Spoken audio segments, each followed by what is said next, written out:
Yeah, right there. Special transmission of numbers on WCSB Cleveland, Cleveland State University. Roku.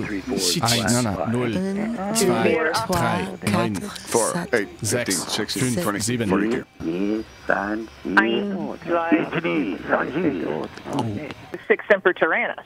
Ah, thus always unto tyrants. The tyrannosaurs are involved in The all only, this. you mean the Commonwealth? The only state whose flag has a naked tit on it. Foul-tempered tyrannosaurus. There is bare breath. Yes. There is a naked tit on the state flag of Virginia. Yeah, our friend Puzzling Evidence recently went to his military school reunion, which was strange since the school itself no longer exists and the parade ground where our friend Puzzling Evidence used to march back and forth in his uniform. Now it's an all-girls school.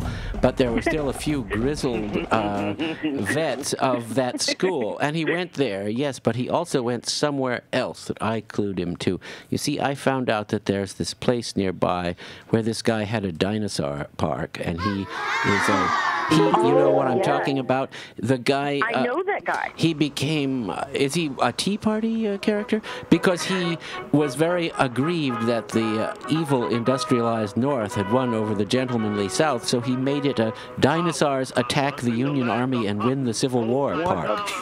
And our friend Puzzling Evidence went there and filmed it with his camera. That's almost as you can good. see a Deinonychus sneaking up on Lincoln, and Tyrannosaurus is pulling Union Army guys off their horses. You can walk through the park and see this. He's a bit of a prankster. When our friend Puzzling Evidence showed up, the place was closed, but they let him in anyway, his typical luck. So he was able to walk through with nobody else there and make his own slideshow and movie, which he ultimately intends to put on YouTube with me narrating it someday. Prankster indeed, if only it had been a simple prank. Instead, the whole thing was grotesquely, historically factual. The South did win the Civil War, dinosaurs were unleashed, and this commemorative park is a place, a shrine for the faithful, the true believers. And here you see the mama Triceratops shepherd her little charges along to watch the incredible antics as Union soldiers are unhorsed and devoured by creatures related to these pig-like things which are constantly seen throughout the park. They took the bite out of this sad Dimetrodon. How sorrowful it is to think that the Permian age must end and the mammal-like reptiles be superseded, perhaps even by large centipedes, this one needing some work. Chylophysis, small theropod dinosaur, certainly has the body image, and it has the will to go after cows on which desperate cloven-hoofed deer stand in a vain hope for. So it's like the Bremen town musicians with a pile of animals comically seeking a way out of eradication by marauding junior theropods. Not a predicament anyone would want, nor was it in the time of the war between the states. Now here, a strange, unidentified theropod-like dinosaur is seen through the trees, and another grotesque one, Corythosaurus of some kind, is apparently transfixed or making a signal. Someone damaged the eggs, or was it the time for the chicks to fly from the nest? And meanwhile, the terrible carnage continued among the men of the 200th Indiana. The Union group, which had moved into the area and found to its horror that the monsters of the Illinois rampaged among their ranks, as in this case when brave Captain Mark Klein ran afoul of a large carnivore who snatched him from the back of his charging mount and tossed him down his soaring mountain. And then, of course, local legend knows well the story of that doomed group of lovers, Harriet May Beecher Tubman, and gallant rescuer. But it's unfortunately true that they too were devoured in a carnosaur competition. the strangely involuted and mentally damaged sergeant stirred some of these animals into open rebellion, causing the giant bone to fall on Scrappy, the pard of Corporal's side leg, now attempting to get his canteen back from a two-headed turtle, every soldier's nightmare in the field. And an incongruous New World ape gibbers from a treetop, having stolen the pants of Scrappy's good friend. There his dog looks on in fascination as the superannuated simian hurls down a stream of curses and epithets, screeching in anger and clutching a mysterious, anomalous piece of blue fabric, perhaps torn from one of these soldiers, perhaps the pants of this embattled warrior.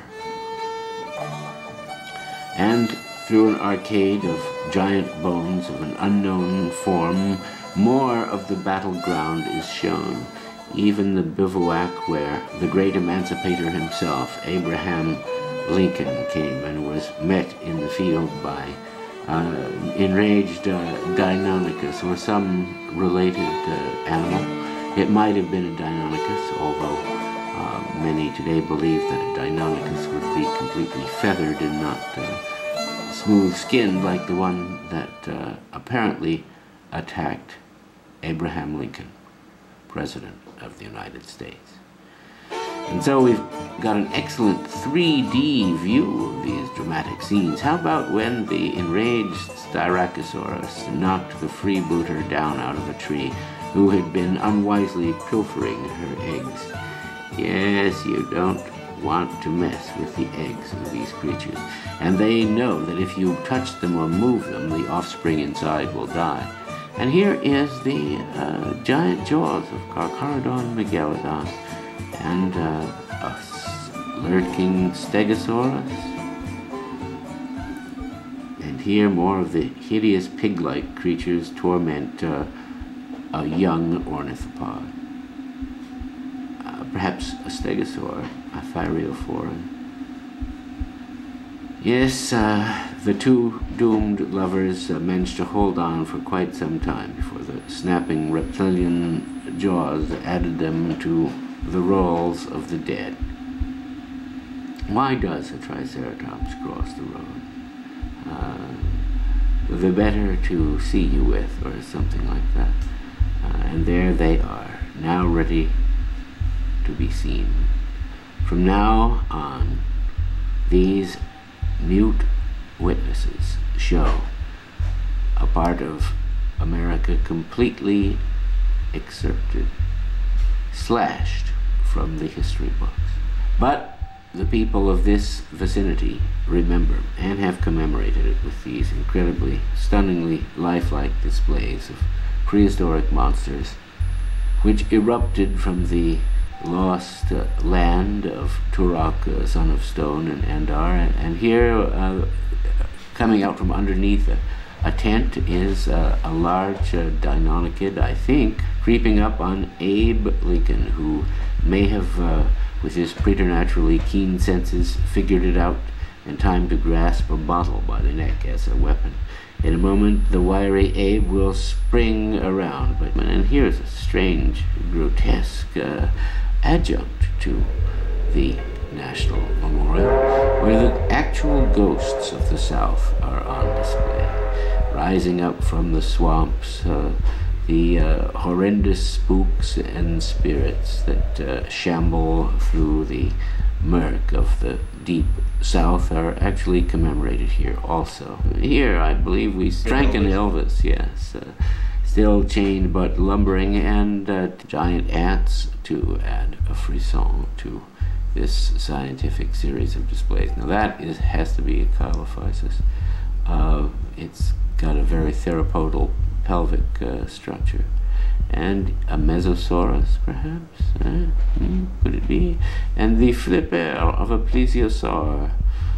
Look how many joints are in the fingers. That's an unusual evolutionary thing that happened where they grew many, many, many different finger joints, far more than we have, so they could have that smooth motion of the fingers. A plesiosaur with a strangely long tail.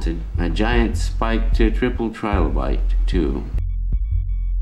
And a Neanderthal man who had a bad day. The stone that Stuim lies beside him. And there's a giant Eurypterid, or sea scorpion, from Devonian days. You wonder why they moved out of the water onto land. It was because there were things like that in the water. And don't forget to visit Foamhinge, the subject of much visitation and amusement. Foamhinge is, as it suggests, made out of, foam, as Zippy the Pinhead discovered. Yeah, he said that the Druids sure knew their packing material. And apparently they did, creating this unusual group of standing stones where, according to local tradition, evil sacrifices have taken place under a gibbous moon. And who's this? Merlin. What on earth? EC? Superman with a hat on. Yeah, but EC, it is Superman's face, certainly. It's his distinctive curl. Ah, God, the habiliments of madness now, worse than Basil Wolverton ever imagined. Now, these are truly monstrosities, like those from Stephen King's The Mist. And that's an actual observatory or bogus? It's probably bogus. It's just cool things. Well, oh, we're past them. What kind of dinosaur is that? Move back. Steve King. No, that's Sky King. Steve Out of the blue of the western sky. Judge Dredd. Of all the changes of language a traveler in distant lands must face, none equals that which awaits him in the city of Hypatia, because the change regards not words, but things. I entered Hypatia one morning. A magnolia garden was reflected in blue lagoons. I walked among the hedges. Sure, I would discover young and beautiful ladies bathing, but at the bottom of the water, crabs were biting the eyes of the suicides, stones tied around their necks, their hair green with seaweed. I felt cheated, and I decided to demand justice of the Sultan. I climbed the porphyry steps of the palace with the highest domes. I crossed 6 tiled courtyards with fountains. The central hall was barred by iron gratings. Convicts with black chains on their feet were hauling up basalt blocks from a quarry that opened underground. I could only question the philosophers. I entered the great library. I became lost among shelves collapsing under the vellum bindings. I followed the alphabetical order of vanished alphabets, up and down halls, stairs, bridges. In the most remote papyrus cabinet, in a cloud of smoke, the dazed eyes of an adolescent appeared to me as he lay on a mat, his lips glued to an opium pipe. "Where is the sage?" The smoker pointed out of the window. It was a garden with children's games, 9 pins, a swing, a top. The philosopher was seated on the lawn. He said, "Signs form a language, but not the one you think you know." I realized I had to free myself from the images which in the past had announced to me the things I sought. Only then would I succeed in understanding the language of Hypatia. Now I have only to hear the neighing of horses and the cracking of whips, and I am seized with amorous trepidation. In Hypatia you have to go to the stables and riding rings to see the beautiful women who mount the saddle, thighs naked, greaves on their calves, and as soon as a young foreigner approaches, they fling him on the piles of hay or sawdust and press their firm nipples against him. And when my spirit wants no stimulus or nourishment save music, I know it is to be sought in the cemeteries. The musicians hide in the tombs. From grave to grave, flute drills, harp chords answer one another. True, also in Hypatia the day will come when my only desire will be to leave.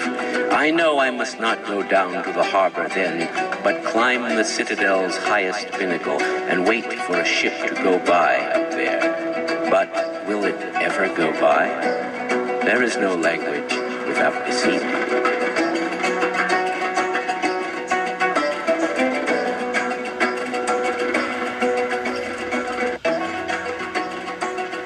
Is there any more? that's like something I would have read when I was like 20.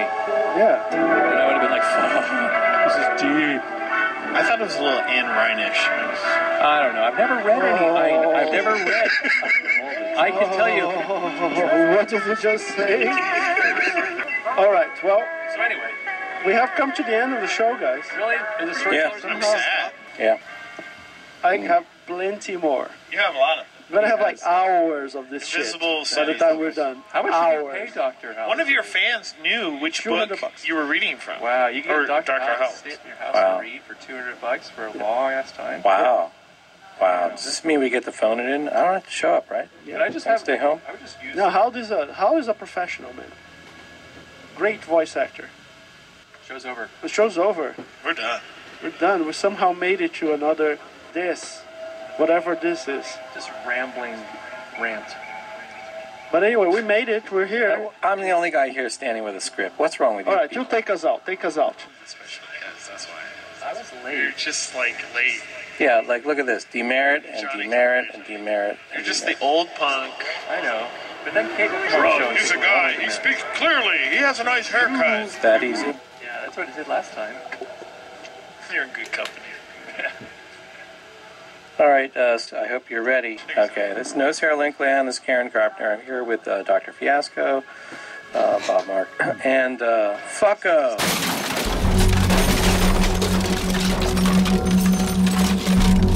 Well, wow.